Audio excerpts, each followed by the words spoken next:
Hey everybody, welcome to another episode of Memes of the Week. The best thing you can do for this channel is spank the like button before watching this, so that it reaches a wider audience. Also, before I get on with the memes, first a word from today's sponsor, Hawk and the Good. His channel is for MGTOW men looking for philosophy and purpose in today's soy society. The number one question guys ask me is, how do I find meaning and purpose in life? And Hawken has you covered with politics and current affairs, mixed in from a male perspective. Visit his YouTube channel and see for yourself. Sponsor link is down below. And now on with the memes. Number one is Caitlyn, and she says that forcing the first black female president of Harvard to resign for plagiarism is not only racist, but it's misogynistic. Caitlyn, with her multicolored hair, seems to think that she could have ended someone and that would have been fine. I'm talking about the president. Luckily, this is a satire account, but you know that some women out there think like this. E.Rightis, her middle initial and last name spelled backwards, is satire. But you just don't know these days. Up next is how females shoot their shot when it comes to men. They hang around waiting at a safe distance, waiting for you to ask them out, and get bitter when you don't do anything. I lost the potential to get together with a dozen girls while I was younger because I didn't understand this sort of behavior and hovering. They would just be too cowardly to ask me out even though they were supposedly believing in equality. Number 3 was a high-end working girl ring in Boston and DC, trying to entrap US officials. The countries doing it were Russia, China, and South Korea. Maybe even Israel. Maybe it was the ghost of Epstein that was doing all of this or something. The really funny thing is, it looks like they were using AI-generated girls to trap American officials in their scheme. Remember what Julian Assange once said, "When all is exposed, 98% of Washington will fall." Moving on, we have a female chameleon that looked up a guy's Instagram before going on a date with him, and saw that he liked to read, so she recommended 20 of his favorite books, even though she never read any of them, and now they're engaged. Remember, women only pretend to be into the same stuff as you do, to get you. Then they make you throw all of those things away. He doesn't even love her, he loves the idea of her. But if a man did this, it would be called predatory and creepy. But then again, women don't have any interests or hobbies. Number 5 is a guy that lost his job and sold his car. But he thought he was lucky to have his girlfriend by his side, but now she's gone too. The thing to remember is that men want women for who they are, and women want men because of what we can give them. Women seek out men for their resources and attention. If the resources aren't there, most women just end up leaving. Up next, 1/4 of US 40-year-olds have never been married as of 2021. I'm sure that number is only going higher. It's also probably 15 to 20% of 40-year-old women that are never getting married. And probably 1/3 of men, maybe even 40%, that never have been married at 40. So between the two sexes, we'll get to 40% in no time. Men are finally figuring out that it's a rigged game. In 10 years, more men will never marry in their lives compared to those that do. Why would you marry a woman if she's rewarded by getting divorced? Number 7, we have Roosh V, one of the OGs in the manosphere, bringing to our attention another guy that was going out and subscribing to multiple Lonely Fools accounts, and then sending the pics to their fathers. This man needs an award. I guess that in this case, not all heroes wear condoms. But I don't believe this story because I never believed that OnlyFans girls even had fathers. They wanted to go to the cops, but technically he didn't violate the law. Moving on, the former Planned Parenthood director ended himself after the police raided his house and found child materials. Someone said at least he saved the taxpayers the cost of incarcerating him. All this guy was missing was a trench coat, a mustache, and fedora, as well as a park bench, not to mention his kidnapper van. I used to go to high school with a guy that looked exactly like this. Glasses, facial proportions, and all. He never got married.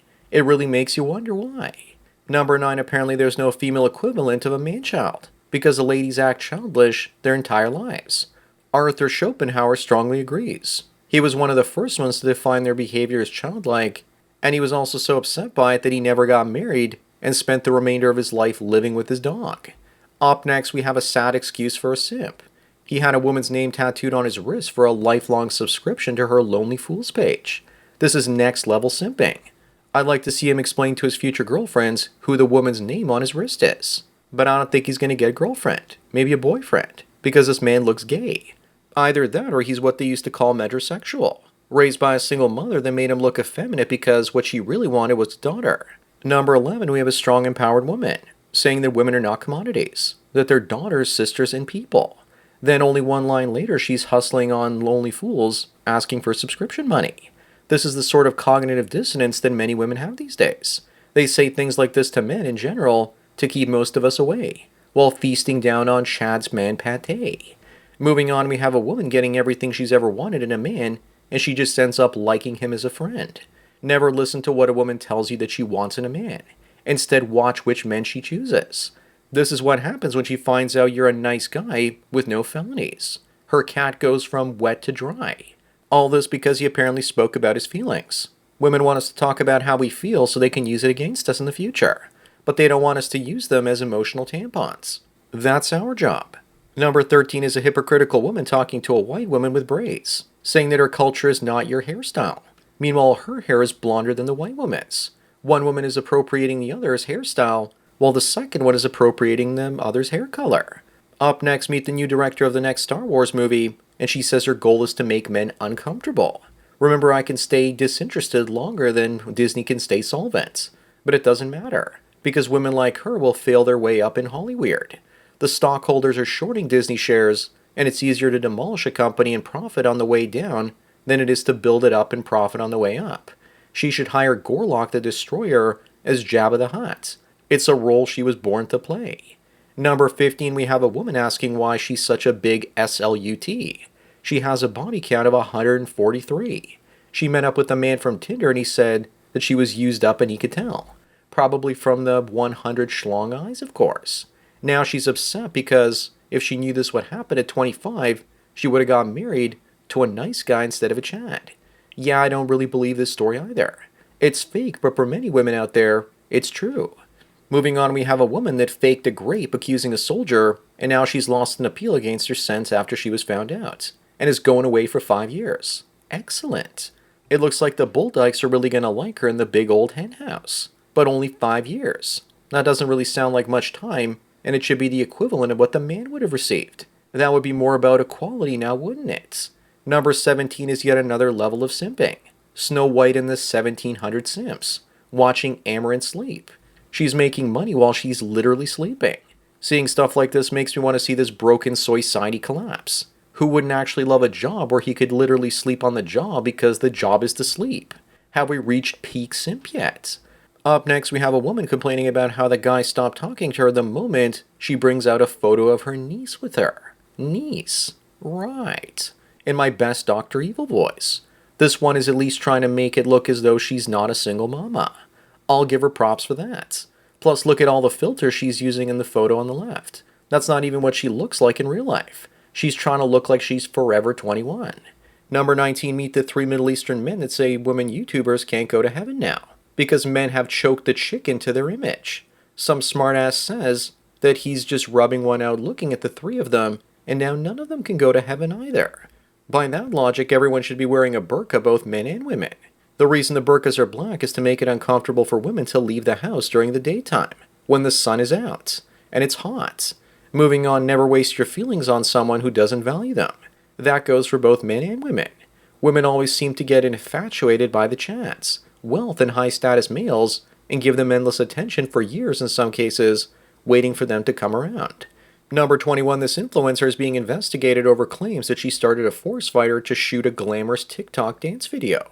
This should be the start of a short horror film where the woman does this and then Smokey the Bear statues come to life and put an end to her while she's live streaming, and all her fans think that she's faking it. I guess now we know who's been setting forest fires each year in Canada. Up next, what's the opposite of coal burning? Putting it out, perhaps. But why does she look like she drugged him up before he knocked her up? Plus, what's with the Julius Caesar haircut? This dude looks like his genetics have been put through a blender. He looks white, black, and Chinese all at the same time. I feel sorry for all 3 of them in life because now they have no chance. I asked, aren't they too young for this? And one guy said that growing up in Memphis, there was a girl named Little Thing, and she got preggers at the age of 10. Number 23, everyone is worried about immigration when they're ignoring the real problem. That most countries aren't having enough children to replace their populations. Soon the rest will also turn red. At some point, there probably won't be anyone left to immigrate to the West or even want to as Westerners flee to other parts of the country. There will eventually be pod babies, I'm predicting, being born at this rate. Moving on, we have a female judge that was caught kissing a highly dangerous guy, who ends people whose sentence she was trying to reduce. She deemed that his life sentence was being too harsh. It seems that even the women that work in the justice system get tingles for criminals. Maybe that's why they started working in it in the first place. Number 25 and the last one is Bill Burr, saying that 3 out of 4 marriages end in failure. And why should anyone get married or go skydiving with those sorts of odds? Yet even with all the wisdom, he still gets married to a feminist. He's been red-pilling men for many years, and yet he's still blue-pilled himself. His comedy went south once he got married as well. Here's Bill Burr pleading with his wife to use a smaller object on his poop shoot next time. So that's it for another Memes of the Week. Give this video a like to push it up in the algorithm and so the new viewers can find it. If you enjoy this series, then donate at the PayPal and Subscribe Star links below. And that's about it. Anyways, enjoy the rest of your day, and cheers.